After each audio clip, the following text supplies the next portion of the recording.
जय माँ काली मित्रों, आपका मेरे चैनल माँ काली माँ दुर्गा शक्ति संवाद में स्वागत है। मित्रों, अगर आप मेरे चैनल पर नए हैं तो आप मेरे चैनल को सब्सक्राइब कीजिए, लाइक कीजिए, शेयर कीजिए। साथ ही नोटिफिकेशन बेल को भी प्रेस कीजिए, जिससे आने वाली वीडियोस का नोटिफिकेशन आपको तुरंत मिल जाए। मित्रों, आज का जो विषय है वो विषय ये है कि हमारी जो जीवन चलता है और रोज़ प्रतिदिन की जो हमारी क्रिया होती है उसमें ऐसी बहुत सारी चीज़ें होती हैं, कुछ ऐसे संकेत होते हैं जो हमारे घर की परेशानी की ओर इशारा करते हैं। यानी हमारे घर की क्या परिस्थिति है, हमारे घर में किन किन शक्तियों का वास है, उन संकेतों के द्वारा हम स्वयं पता कर सकते हैं, और जिनको हम अपशगुन भी कहते हैं। इन संकेतों को सामान्य भाषा में अपशगुन कहा जाता है कि देखिए अपशगुन हो गया। लेकिन आज का जो समय है मॉडर्न, उसमें ये बातें अंधविश्वास बताई जाती हैं। अगर कोई इस बारे में कुछ कहता भी है तो उनको कहते हैं ये अंधविश्वास है, हम इसको नहीं मानते। तो अगर आप इन बातों को नहीं मानते हैं तो क्या आपने सोचा है कि आप परेशान क्यों रहते हैं? अगर आप इतने ज्ञानी हैं तो इतने ज्ञानी होने के बाद आप इतने परेशान क्यों हैं? आप अपनी समस्याओं का हल खुद क्यों नहीं कर सकते?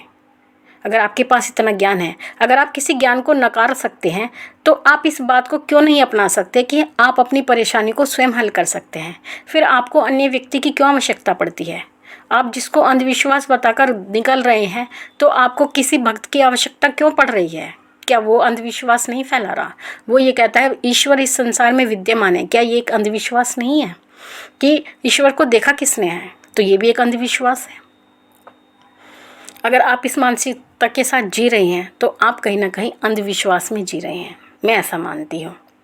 क्योंकि जो हमारे शास्त्रों में और वेदों में वर्णित है वो परम सत्य है, उसको किसी भी प्रकार से आप नकार नहीं सकते। और अगर नकारते हैं तो आप अपनी परेशानियों को दावत देते हैं और उन्हीं परेशानियों में आप जीते रहते हैं। तो आप इन संकेतों को ध्यान से सुनिए और सोचिए, क्या आपके साथ भी कुछ ऐसा घटित हो रहा है और क्या आपके घर में परेशानियां हैं? तो उसमें जो सबसे पहला संकेत आता है वो ये है कि चलते चलते अगर आपको ठोकर लगती है, यानी जैसे आप जाते हैं, चलते हैं और आपके पैर में एकदम से ठोकर लगती है, और ये आपके साथ बार बार होता है और बार बार आपके पैर में ठोकर लगती है, आपके पैर के नाखून को चोट लगती है। क्योंकि ये चीज़ें मेरे स्वयं का अनुभव है, मेरे साथ भी ऐसा होता था।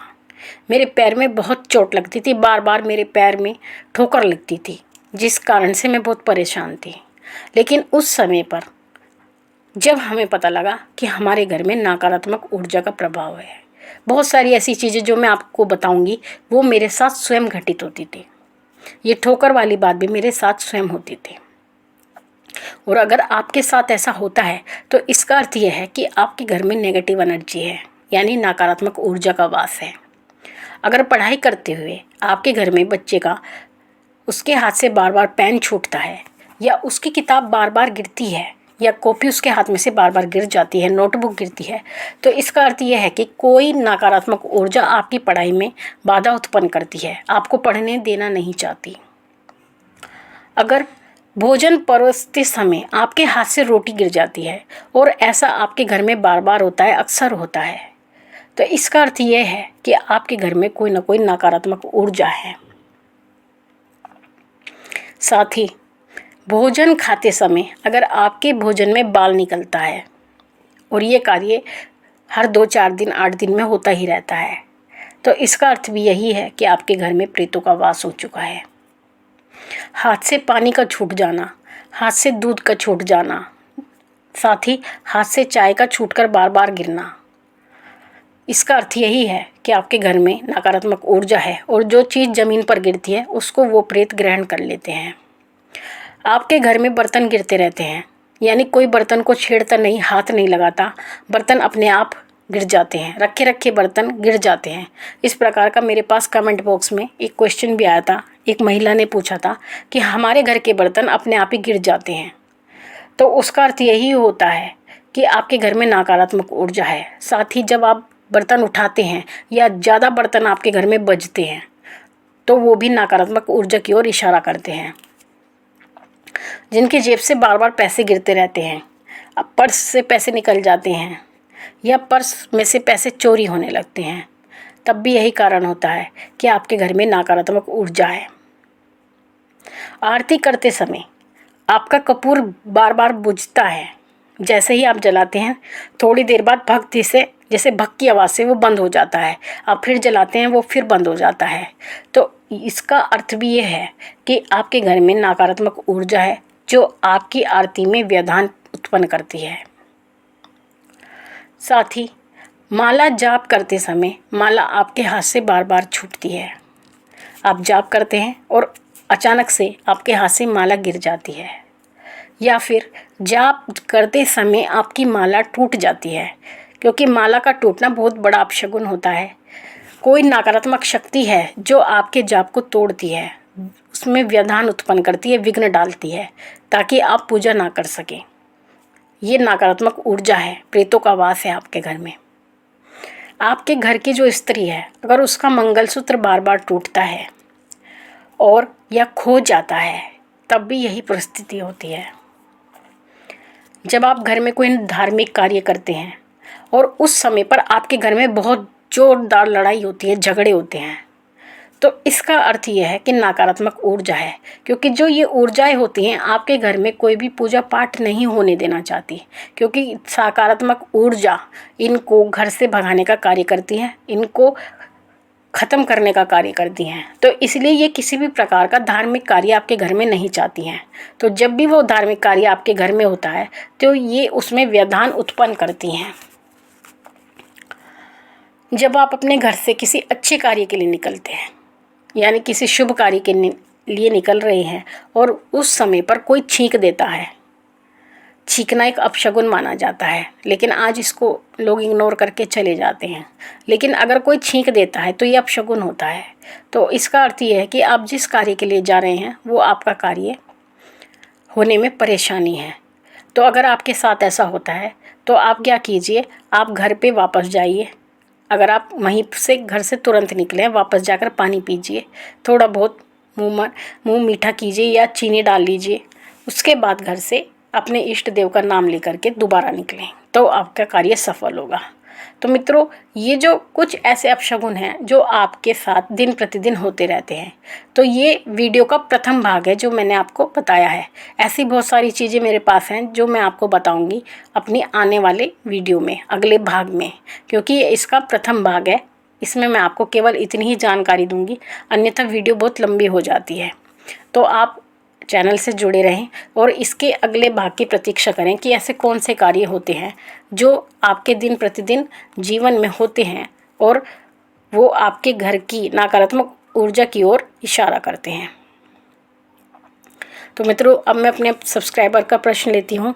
उसमें जो पहला प्रश्न है वो है स्नेहलता रानी जी का। इन्होंने मुझसे कहा है, इस प्रश्न का उत्तर मैं आपसे इसलिए जानना चाहती हूँ कि मुझे गुप्त नवरात्रि में यह हवन और पूजा मैं करवा चुकी हूँ और पंडित जी से मैंने ये करवाए हैं, पर मेरे मन में एक दुविधा है कि मैंने बहुत पढ़ा है कि गुप्त नवरात्रि में जो भी पूजा पाठ करें तो उसे गुप्त रखना चाहिए, लेकिन मेरी ये पूजा और हवन तो एकम से लेकर नवमी तक पंडित जी ने करवाया है। क्या मुझे इस पूजा पाठ हवन का लाभ मिलेगा? देखिए, गुप्त नवरात्रि में जो पूजा की जाती है वो गुप्त रूप से की जाती है। तो इसमें क्या होता है कि जो नवरात्र आते हैं चैत्र मास के और अश्विन मास के, उसमें चंडी पाठ किया जाता है।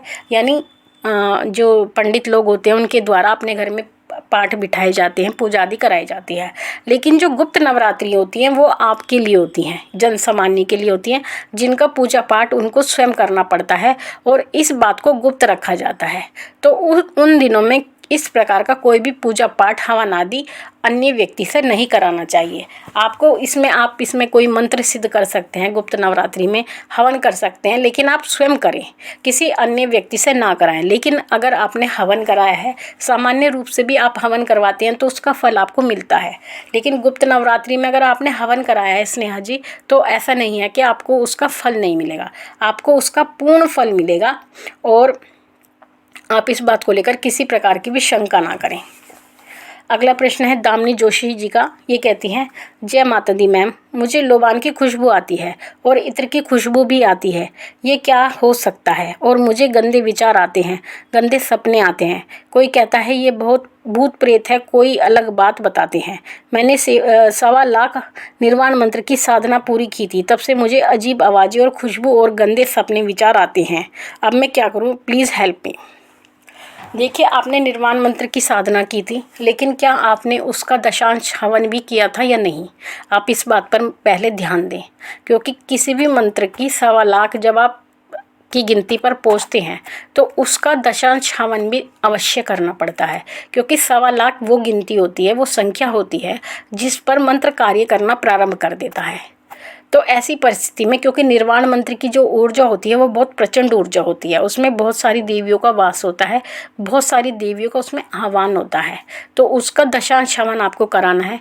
और वो प्रचंड ऊर्जा हो सकता है, पता नहीं आपने गुरु धारण किया है तब आपने वो मंत्र जाप किया, क्योंकि आपने इस प्रश्न में पूरी परिस्थिति मुझे बिल्कुल भी क्लियर नहीं की है।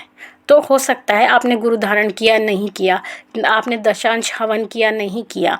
साथ ही उसकी जो ऊर्जा होती है निर्वाण मंत्र की, और जो माँ काली होती हैं, माँ काली के साथ भूत प्रेत आदि चलते हैं, तो माँ जब उस स्थान पर आती हैं तो वो अपनी पूरी सेना के साथ आती हैं। तो कभी कभी क्या होता है कि उनके साथ में कोई ऐसे भूत प्रेत जो आते हैं, कोई ना कोई उस स्थान पर रुक जाता है कभी कभी, तो वो आपको इस प्रकार की परेशानी उत्पन्न करता है। तो आप किसी अच्छे विशेषज्ञ से मिलें और इस बारे में बातचीत करें। जैसे आपने किया है उनको सारी परिस्थिति बताएं, तो वो आपको इसका कोई ना कोई हल अवश्य बताएंगे। तो मित्रों, आशा करती हूँ आपको अपनी जानकारी भी मिली होगी और प्रश्नों के उत्तर भी। साथ ही अगर आपकी कोई जिज्ञासा है तो आप कमेंट बॉक्स में लिखें। माँ भगवती से यही प्रार्थना करती हूँ कि वो आपके भंडारे भरती रहे, आपकी सभी मनोकामनाओं को पूर्ण करे। आपसे फिर मिलूंगी अगली वीडियो में, तब तक के लिए जय महाकाली, जय महाकाल।